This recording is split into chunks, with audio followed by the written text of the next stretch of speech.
বর্তমানে যারা নতুন নতুন ফেসবুকে কাজ করছেন, নতুন নতুন ফেসবুকে ভিডিও করতেছেন, কন্টেন্ট তৈরি করতেছেন, তাদের সবচাইতে বড় সমস্যা যে প্রতিদিন কি ভিডিও আপলোড দেব।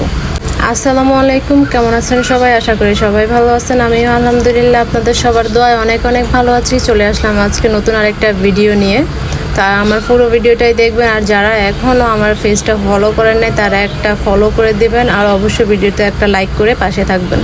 তো আজকে মূলত যে ভিডিওটা করা সেটা হচ্ছে যে প্রতিদিন কি ভিডিও আপলোড দিব, এই চিন্তায় আমাদের আর ভিডিও করা হয় না। তো একটা সময় ছিল যখন আমিও সারাক্ষণ ভাবতাম আজকে কি ভিডিও আপলোড দিব, আজকে কি ভিডিও আপলোড দিব। তারপরে দেখলাম যে এই চিন্তাটা যতবারই করতেছি ততবারই আমার কোনো না কোনো ভিডিও আপলোড দেওয়া হয় না, কোনোভাবেই আমার ভিডিওতে মন বসে না।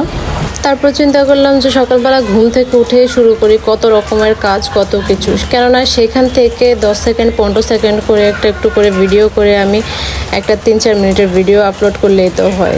যখন আস্তে আস্তে এই কাজটা করতে শুরু করলাম তখন দেখলাম না আমার প্রতিদিন সুন্দর মতো একটা ভিডিও হচ্ছে, একটা ভিডিও সুন্দর করে আমি মেক করতে পারতেছি।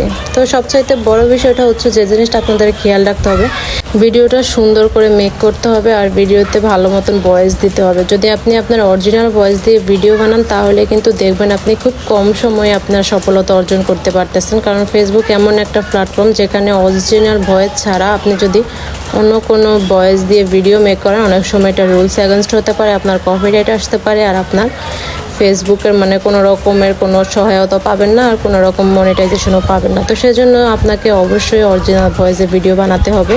তো বন্ধুরা, আজকে আমরা ঘুরতে গিয়েছিলাম একটু সংসদ ভবনের এদিকে, যদিও এটা আমার বাসার কাছে, তারপর আমার কখনো তেমন একটা আশা হয় না। আর আমি মূল কথা আমি চিনিয়ে না সংসদ ভবনটা, সবসময় বাসার উপর থেকে দেখতাম, ছাদে উঠলে দেখা যায় আমাদের বাসা থেকে সংসদ ভবন, কিন্তু রাস্তা দিয়ে কোন দিক দিয়ে ঘুরে যেতে হবে সেটাই আমি জানি না।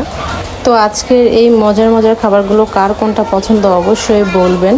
আমার তো ভীষণ ভালো লাগে লাড্ডু, আপনাদের কার কাছে কোনটা ভালো লাগে অবশ্যই কমেন্ট করে বলবেন। আর আজকে আমাদের এই ঘোরাঘুরির ট্রিটটা দিয়েছিল আমার কাকি, আমাকে ফোন দিয়ে বলেছিল ফার্মগেট আসার জন্য, একসাথে ঘুরবো। তো আমরা সবাই একসাথে হয়ে যাই ফার্মগেটের মধ্যে।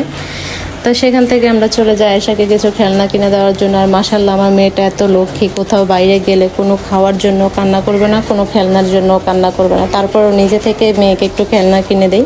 আমার মতে আমার মেয়ের চাহিদা শুধু খেলনার মধ্যে সীমাবদ্ধ থাকে, কারণ ও বাইরে গেলে কখনোই কোনো খাবার জিনিসের জন্য কান্না করবে না, কোনো চাহিদা নেই তার, তাকে দিলেও সে খায় না, এরকম একটা অবস্থা করে বাইরে ঘুরতে গেলে। তো নিজে থেকে ওকে অনেকগুলো খেলনা কিনে দিলাম আজকে। আর আয়েশা যখন বেলুনগুলো একসাথে ধরে রাখছিল তখন তো আমার ভীষণ ভালো লাগছিল।